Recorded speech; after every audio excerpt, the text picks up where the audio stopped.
On today's episode, we're chatting with Emily Clark, a 15-year elementary school teacher turned perinatal mental health advocate. Em is the communication manager for the Climb Out of the Darkness program here at PSI. She volunteers also as a climb leader for Team OKC, and if that is not enough, she's helped create impactful legislation change in her home state of Oklahoma. We'll hear how postpartum anxiety and depression after the birth of her twins has helped her unapologetically open up about her experience and fueled her fight to support parents in the perinatal period. The views, thoughts, and opinions expressed in the I Am One podcast are the speaker's own. Tuning into this podcast is not a replacement for therapy or any other form of professional help. Our discussions cover personal stories of perinatal mood and anxiety disorders and may feel triggering to some listeners. Your number one priority is to take care of yourself. So if you are in need of help, please reach out to the PSI helpline by calling or texting HELP to 1-800-944-4773 for help in English and in Spanish. At PSI, we want you to know you are not alone, you are not to blame, and with help, you will be well. Okay, let's get on with the podcast. Okay, well, welcome to this episode. This is called the E Squared episode. I've just been informed because I'm the only person who is not named Emily here today. We've got two members of the Climb staff, Emily Clark and Emily Jankowski-Newton, in the house. Welcome to you both. Thank you. Yeah, thanks for being here. If only I was named Emily. Then we'd have real problems in our office, wouldn't we? We'd have to start a number scheme or something. Yeah, you guys already have to have nicknames so we know who we're talking about. That's true. It's already hard enough. But we digress as usual. 1 minute in. Off to a great start. 1 minute in, off to a great start. Emily Clark, could you give us a little bit of an introduction to who you are? Sure. So as Danny said, my name is Emily Clark. My pronouns are she, her, and I am mom to twin girls, fraternal twin girls that are almost 9. They'll be 9 in April, and I live in Oklahoma City. Awesome. All right. So, this is our smooth start to co-hosting. Hit it. I feel like I should break into song. Okay. So as we do, we talk about how these things have affected our lives. So if you could tell us what impact perinatal mood and anxiety disorders have had on your life, personally, professionally. When did it slide into your DMs? I was going to say orbit, but I like that. Well, I am in communication, so slide into the DMs is perfect. So I'm actually going to back up a little bit before my pregnancy, because my husband and I were infertile for over 4 years. And then we actually got pregnant with triplets and lost the triplet at around 8 weeks. So that was a difficult thing during my pregnancy, because I was not really thrilled about being a triplet mom and thought that was a big mistake and that I wouldn't be able to handle it. And then I lost the triplet. And so I felt like, that whole thing, all that guilt. So, lots of emotions. Yeah. And the girls, were born at 36 weeks, which is almost full term for twins, which was wonderful. But baby A was only 4 pounds, 1 ounce. And had to go to the NICU for low birth weight. And since I had made it all the way to 36 weeks, I really expected that we've made it through. They're not going to be in the NICU. This is going to be great. And my worst case in my head was kind of like being separated. So baby B and I are there, and baby A was taken off to the NICU. And I also had a C-section, which was planned, but my first spinal tap didn't take. And so I had to have a second one, and that was kind of traumatic and led to a lot of neck pain.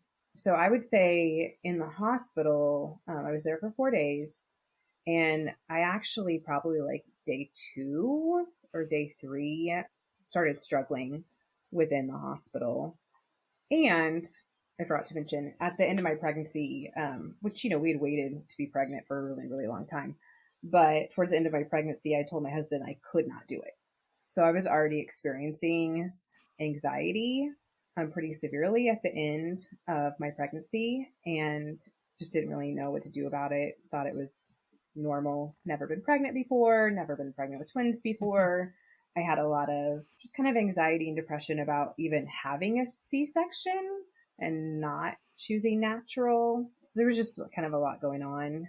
But in the hospital, I got really devoted to breastfeeding. And so I would breastfeed baby B and then pump and then supplement with baby B, and they would send my breast milk to baby A. And so I was doing that around the clock every 3 hours and like kind of hyper obsessed. And I ended up, before I went home with only baby B, I ended up having a line play over and over in my head. And it's a good one. Roll that beautiful baked bean footage. Just like random, totally random, stuck in my head. When I went home and I wasn't with baby A, I was only with baby B, I was already super overwhelmed and I couldn't cry, and I'm a crier. So that wasn't a good sign. Have you ever experienced that before? No. Like Cameron Diaz in The Holiday? Yes. Like, it was exactly like that. it was like, I've got feelings about this, but like, it's not coming out of my eyeballs. Exactly. This is so strange. Yeah. And I mean, I'm recovering from a C-section. I'm overwhelmed about having twins. I'm a first-time parent. And so we ended up, my husband and I went to the hospital for a NICU class, and a nurse saw me and was concerned and said, just pump, stop breastfeeding. You need to get more sleep. So here I was 5 days postpartum and already having difficulty sleeping and starting to have, mental health issues.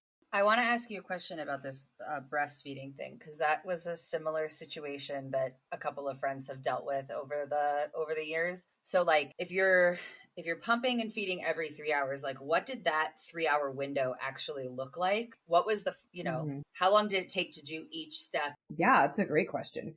So everything's magnified with twins, and baby B was 5 pounds, 5 ounces. And baby A, as I mentioned, was 5 pounds, 1 ounce. And so, 4 pounds, 1 ounce. And we brought her home at 1 week postpartum. So at that point, it would honestly take 2 hours out of the 3, because you would feed one and then feed the other and then try to calm down enough to sleep. And so it got to be where I tried to sleep during the day, but I couldn't because I had my anxiety going during the day. I was depressed and all I wanted to do was sleep, but I couldn't when I tried. And then at night, I was awake and feeling anxious. And of course, since I was pumping, I was like starving and had a lot of wakefulness. And so over about an 11-day period, I was sleeping less and less and less, to the point where at 11 days postpartum, I had suicidal thoughts. And it really freaked me out. And I ended up calling my parents in the middle of the night and begging them to take me to the ER. And my dad came over in the middle of the night. And so it was like the first crisis point. Wow, and you said something about it. And I had already been concerned even in pregnancy about having, PPD possibly. And I had a family member tell me, well, you should be nothing but overjoyed once these children come because you've waited so long for them. So I already have that guilt planted. Unhelpful. So basically what ended up happening was I was able to get in to a postpartum therapist and a psychiatrist, and they told me to stay with my parents over the weekends. And I ended up getting worse over that weekend because I was trying to, quote, take breastfeeding off my plate and didn't realize there was going to be another hormonal shift. And so by that Monday morning, I checked myself in to an inpatient facility for 48 hours and was able to get basically stabilized. And I was released back into my parents' care. And so it was a really weird situation because my husband and mother-in-law were taking care of the girls and my parents were taking care of me, and I, was able to get on the right meds and again, get more stabilized and sleep. And I went over and took care of the girls and spent time with them and tried to gain confidence because I also didn't have any confidence whatsoever about being a mom and being able to feed them and being able to diaper them and put them down. I thought my anxiety was so high and intense. I felt like I was thinking of every moment of every day, the rest of their lives. And little minor issues to me were like end of the world problems. Like church members were bringing food over and there wasn't room in the fridge. And that to me was like the end of the world. and people would try to give me solutions to my problem, and I couldn't receive the solution because my anxiety was so severe. You just needed somebody to just do the thing, like just figure out in the Yeah. fridge. Don't ask me questions. Just, yeah. How long between when you went to the ER were you able to get in to see, you said, a psychiatrist and or a therapist? Or Yeah. So basically, when I was going downhill, but before I had suicidal thoughts, I reached out to my doctor, and he prescribed Zoloft. And I didn't end up taking the Zoloft because a couple family members were concerned about, she's already taken all this pain meds and she's breastfeeding. So taking Zoloft wouldn't be good. So unfortunately, I listened to them and didn't take the Zoloft. And so then by the time it got to the suicidal thoughts, it was really interesting because I had randomly met a postpartum therapist at a baby shower socially while I was pregnant and had already had a conversation with her about, I'm worried about postpartum depression. So I ended up calling and leaving a message with her, and it was her day off, but she came into the office. She saw me. She got me in with the psychiatrist, and that was when they told me to go to my parents for the weekend. But it ended up like I felt like I was getting worse and I wasn't getting better. And I thought that I would get a higher level of care at an inpatient facility. Turns out in the state of Oklahoma, there's not really a great inpatient facility for mothers that are experiencing PMADs. But I mean, I was able to get the right medicine to sleep and to get more stabilized that way and then be released back into my care team. But yeah. At that point, were you I'm so confused because I'm looking at two Emilys. Sidebar for everybody listening. Because we have two Emilys in our office, we call one of them E and we call the other one M because we can't just say Emily. How confusing is that? So I'm just staring at both of you and calling you the wrong name, M. But I was just curious, at that point, had you probably been diagnosed since you were being prescribed medication? What was your diagnosis, if you don't mind sharing? Yeah. So the psychiatrist diagnosed me with postpartum anxiety and obsessive compulsive personality trait, which these days they call a disorder, not a trait. A trait. And I'm still not clear to this day whether that was like a temporary situation for me or whether that's a long-term disorder. But I feel like my minor anxiety that I had my whole life and didn't know was anxiety basically blew up. And I really feel like I vacillated between postpartum depression and postpartum anxiety. So my PPD is undiagnosed, but there were times when I didn't know whether to like go take a walk to get energized or whether I should go take a bath to calm down because I was pinging between extreme low energy and kind of manic situations where I was freaking out about everything and verbalizing, and my thoughts were looping and racing, and I was saying all of it to my poor parents, and they were trying, to stay calm and get me help. This was, almost 9 years ago, and I'd only heard of PPD. And so that was interesting. But he actually prescribed me, I don't know if I'm allowed to say this or not, but he prescribed me with Ambien as well as an anti-anxiety. And I ended up having hallucinations with the Ambien, which did not help the situation at all. And that was part of me continuing to spiral and not sleep well and, wake up freaking out and sweaty and basically having anxiety attacks in the middle of the night. Oof. Yay. This isn't heavy at all. Sorry.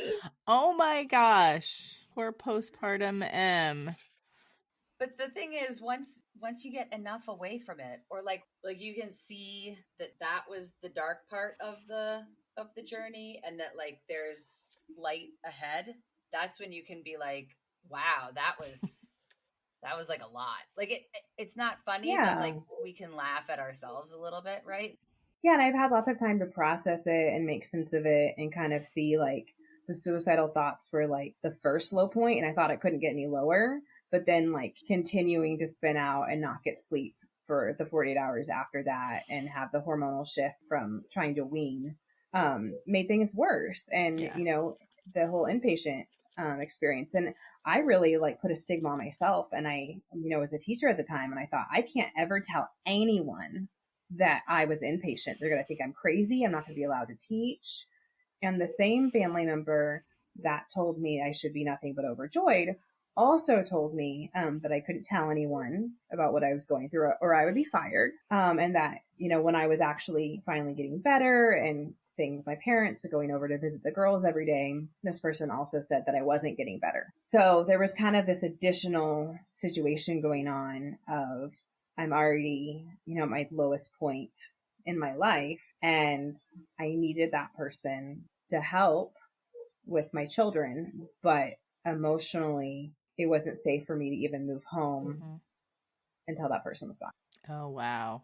What a tricky spot for you to be in. I'm feeling two conflicting emotions just listening to your story. First one, I'm incredibly blown away by the fact that you almost immediately were like, wow, something doesn't feel right, and I'm going to say something to somebody, which this episode is not about me, but I didn't say anything until I got a therapist when my oldest was 8 or 9. I didn't start to process all the things.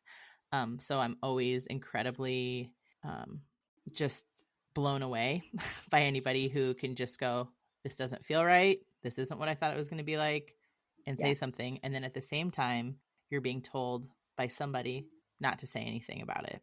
Yeah. That's rough. Yeah. So. And we already have that stigma as a society, right? And in my head, I'm thinking, I'm going crazy. If anyone knows, they would take my kids away. Like I'm having all those typical thoughts that a lot of moms going through PMADS have. Yeah. You're a first time parent. You have your own ideas about what parenthood should look like, right? Will look like, and it's feeling different. Yeah. So you've talked a little bit about your experience seeking help. You did inpatient. I assume that some people are going to have had an experience, maybe not at the same place. Maybe they don't have an experience having been inpatient. So do you want to talk at all about that, or especially about the transition from inpatient to home? I've supported a lot of friends through that. So it was really interesting because I felt like everyone in there was very normal. Most people that are inpatient, or at least that I interacted with, have bipolar, and they were just trying to get stabilized. And, there were group therapy sessions, but that wasn't totally helpful for me in my situation. And they were not prepared for a postpartum woman who is only 15 days postpartum, recovering from a C-section, still having trouble walking around. You just post C-section. And I was pumping, and they weren't prepared for any of that. So it kind of was like a fight or flight experience. The second I got in there, I was like, oh, hell no, I'm not going through this. And I was fighting to get out. So that's why I was only there for 48 hours. Wow. However, it was really awesome because the therapist that did my intake, she actually was training to become a postpartum doula. So she was the first one who really listened to my whole story. Because at the time with my obsessiveness, I wanted to talk about every minute of every day till that point. And I thought that every detail mattered. And I was hyper obsessed about it. So she listened to the whole thing and said, oh my gosh, you've just had this perfect storm of experiences that have led you to this moment. And she agreed that that was not the best placement for me. And then she worked to help me get back home. But instead of going directly home, I did go back to my parents and stay with them for 2 weeks. So that part is a little bit different. But as I said, it was a little hard to know how to recover, whether I should, try to calm myself, try to energize myself. But the good news is after the inpatient experience, I was able to go spend time with my girls every day and start to gain more confidence and start to get ready to move home. And then it was really neat because my husband and I were both teaching at the time, and he was done at the end of April because he was teaching at the college level. And so he was able to be on summer break, and basically we had people come in at 9 p.m. and kind of take the 9 to midnight shift. And then he woke up at midnight and had midnight to 8 a.m. with them. And so he was able to get 8 hours, and then I was able to get, 8 hours or more. And so we're for a couple of months, we were on shifts. So eventually, when I felt more confident, I took, 4 p.m. to midnight. He slept, and then he took midnight to 8 a.m. And so it wasn't great for our marriage, but it was good for us both getting the sleep we needed, because as Survival we talked about mode. earlier, with twins, you literally only have 1 hour of existence out of every 3.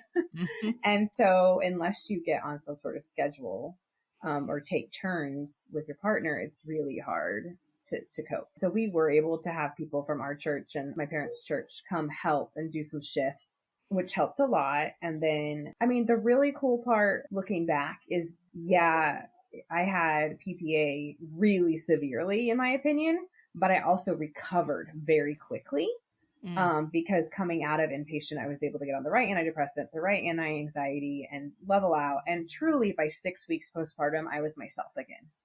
That was my next question. I was just going to ask, when did you feel like yourself? 6 weeks postpartum. Wow. It's amazing. And most of my twin mom friends like literally don't remember the first year because they didn't sleep for a whole year. And because of the way Danielle and I handled it, and handled those, sleepless nights, taking shifts, like I remember things from that first year, which is really a blessing. And, like all of us, we've turned our experience into good for other people and have used it to drive and energize us to help other parents. Yeah. Well, that is a great segue into the next thing I was thinking about, Em. So can you tell us a little bit more about how you started to get involved in perinatal mental health advocacy? It probably wasn't 6 weeks postpartum. No.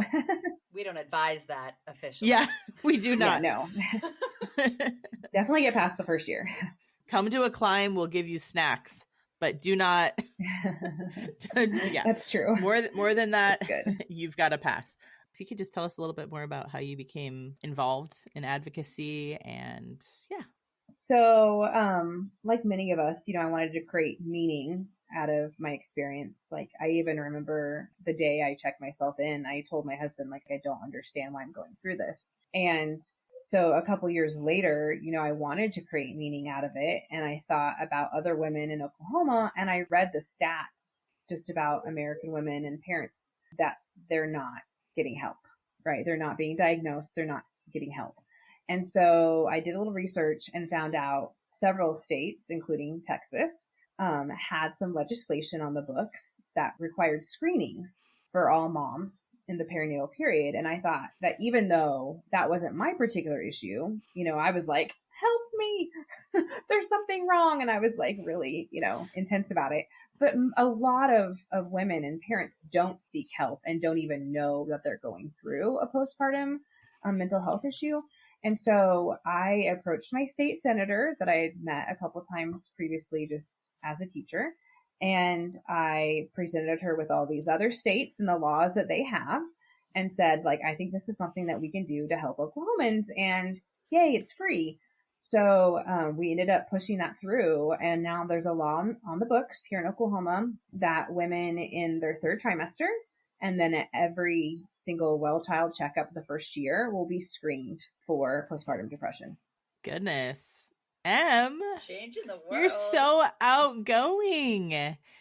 That was such a subtle drop. Like, oh, since I've met my senator a couple times, as you do. Well, I kind of became an activist as a teacher during the Oklahoma teacher walkout. And so then once you become an activist, it's kind of like this high. You're like, I'm going to change the world.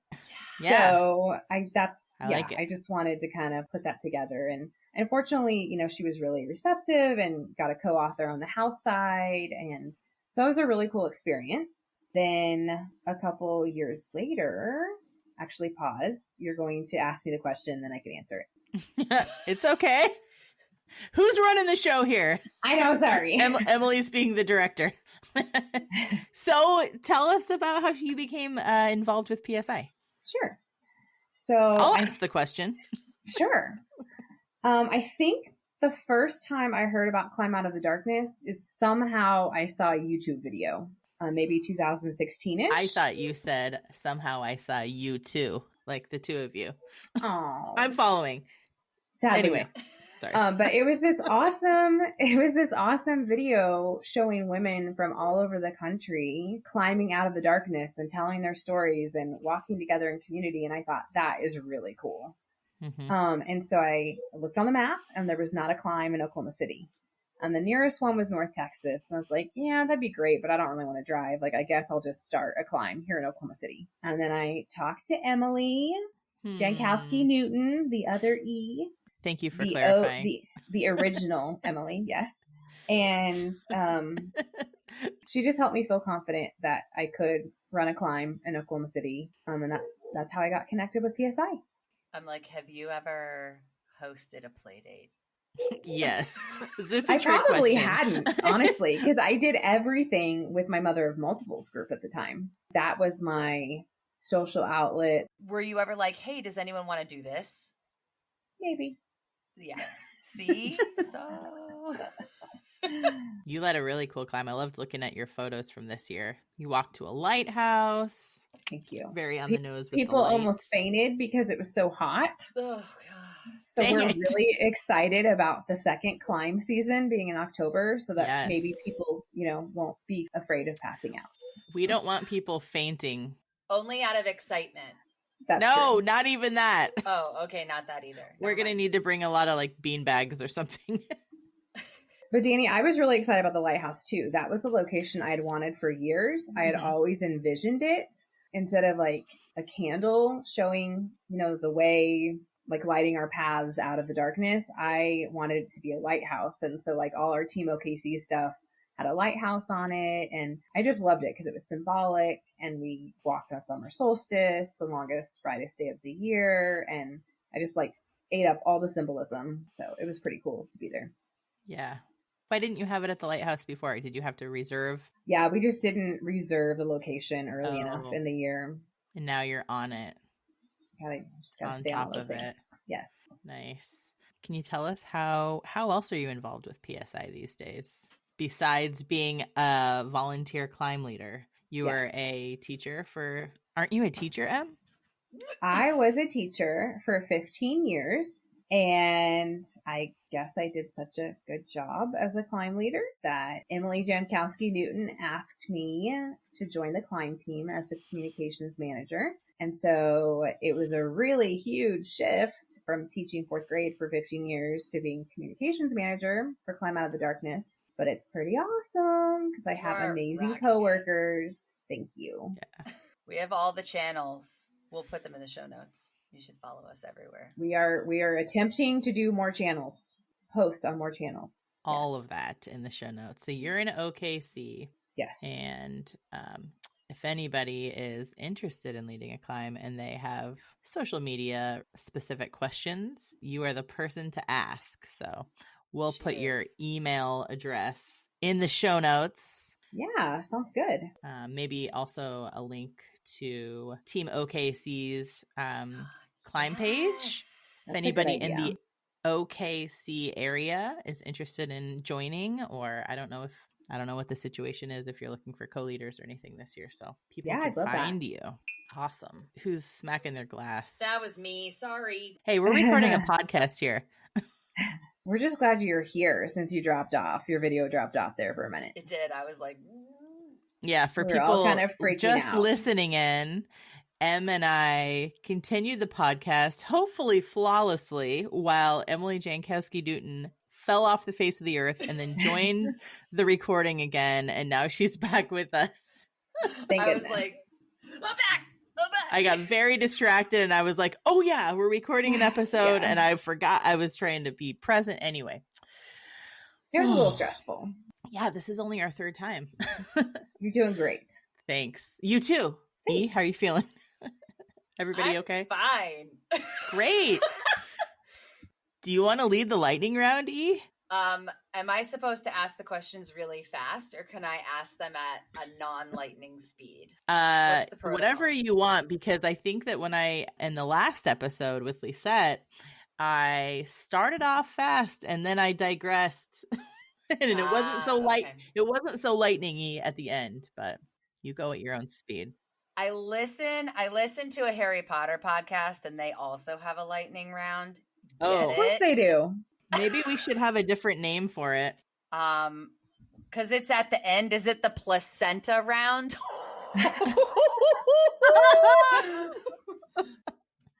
Gross. We're dropping our placentas? Yeah, it comes after the big interview questions. I mean, it kind of makes sense. I don't even know if we have comments, but it sounds really Okay. official saying it. Leave us a comment about Yeah. what we should name the lightning round. Do you vote for placenta round or maybe something else? Oh We're my God, taking it's the suggestions. postpartum round. Duh. Oh my gosh. You kind of have to watch this on YouTube and not just listen to it, because this is Emily, kind of funny. this is y'all. the thing that I need to make sure we do. We need to just let everybody know that Emily just whacked herself repeatedly in the forehead with her microphone. Yes. It was soft. She's fine. Question number 1. Oh, Yes. very loud. Question number 1. What is your favorite podcast? Except for this one, duh, because this is your favorite. Obviously. Okay, so as a teacher, I did not have time to listen to podcasts, much less breathe or exercise or take care of myself. However, occasionally on road trips back in the day, I would listen to Serial. So I really like that. The true crime podcast, I think, are really cool. So I would have to say Serial is my favorite. Plus, I love the host's voice. She has a great voice for podcasts, much like our own Danny Giddens. Thank you. Right? She really does. I'm too scared to have a Serial type podcast, so ours are going to have warm fuzzies instead. Okay. Danny can't even watch the 4th Harry Potter movie. Just kidding. Are you kidding? Okay, you're kidding. I'm getting kidding. shamed. I think I'm kidding. I don't know if she's watched any of them. I just reread all the books. That's why.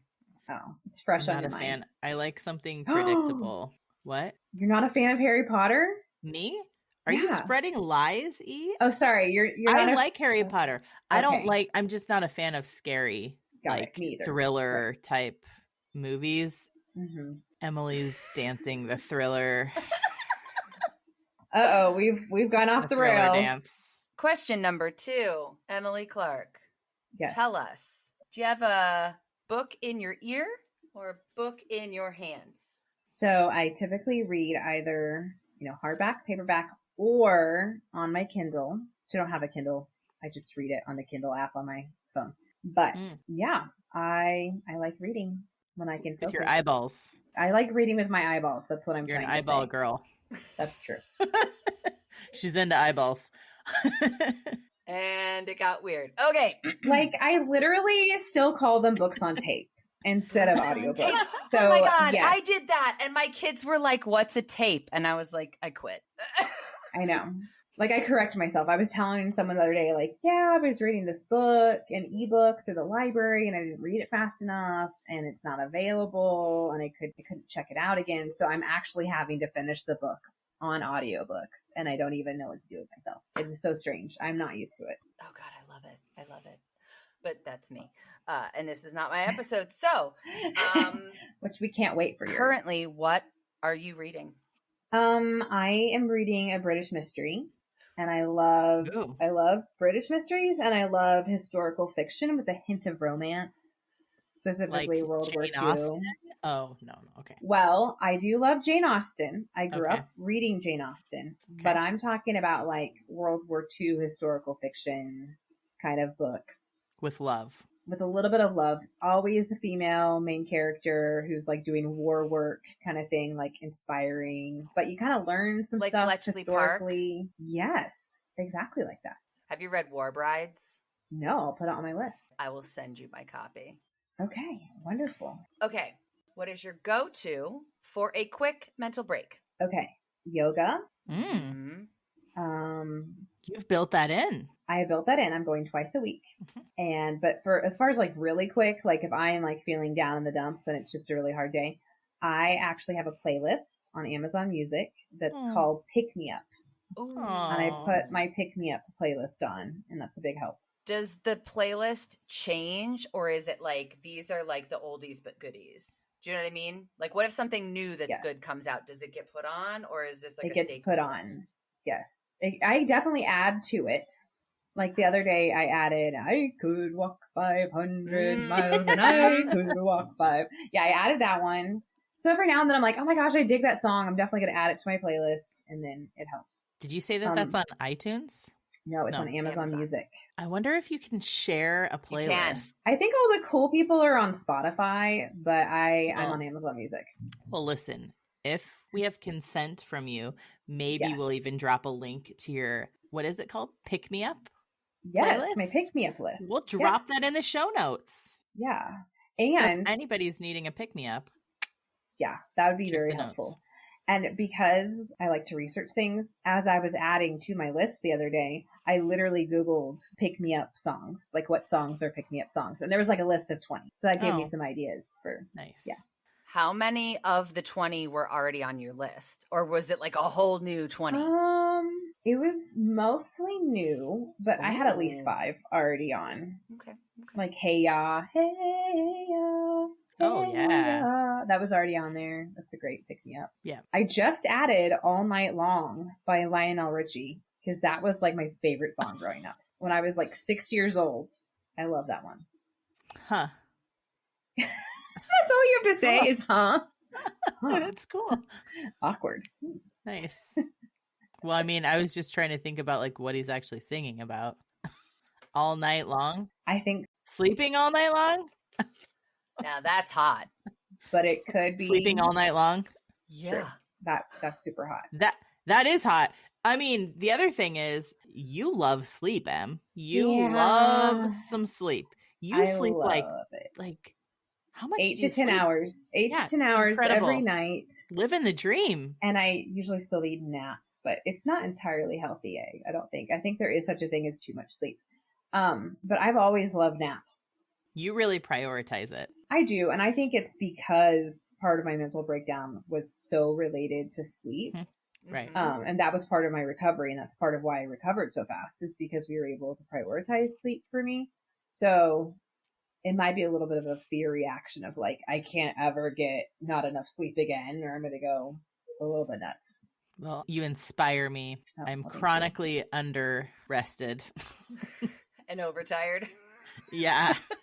So you do inspire me in that department. So I don't know if this already covered the last question of the lightning round, which is going very slow for a lightning round. The slowest of the lightning rounds thus far. You should change it to be 2x speed.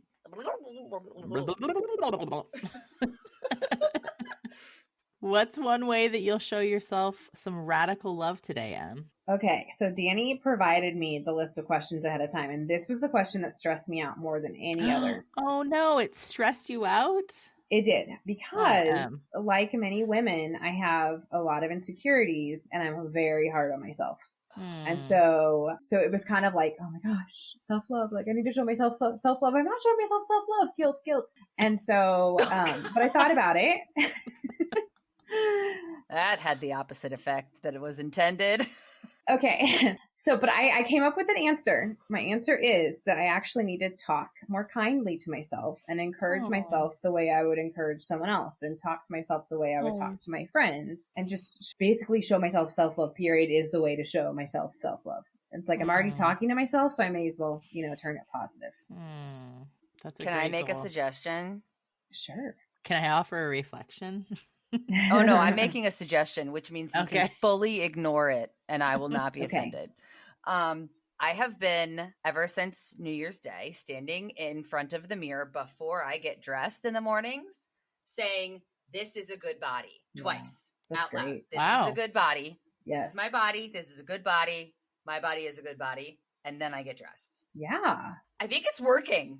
I don't know. Like, that's awesome. I think I need to say that about my mind too, and my brain. Like, this is a good brain. I'm a good person. This is a good brain. Yeah, I think it would be really powerful. So thank you for that suggestion. 27 days in. I forgot twice. That's not bad. It's going very well for a New Year's resolution. Emily, thank you so much for sharing your story with us today. It's really important to be honest and vulnerable. And I think that's what we all like to do, is to normalize the hard parts, because sometimes it's still hard, Absolutely. know, or it's like you kind of get a little like reminded of when it was hard, and then it's like unsettling a little bit. Right. So yeah. Thank you for sharing. Thanks. Well, thanks for having me, and thank you, Danny, and thank you, Emily, for co-hosting. Thanks for letting me crash, guys. You're welcome. We love you. Thanks for tuning in to the I'm One podcast. Check out today's show notes, where we'll drop links to all the important things that we mentioned in this episode. Please consider liking, following, and sharing about our show on social media, and subscribing to and rating our show wherever you listen to podcasts. It only takes a minute of your time, and well, you'll help people find this podcast, thus helping our collective mission of bringing resources and local support to folks worldwide.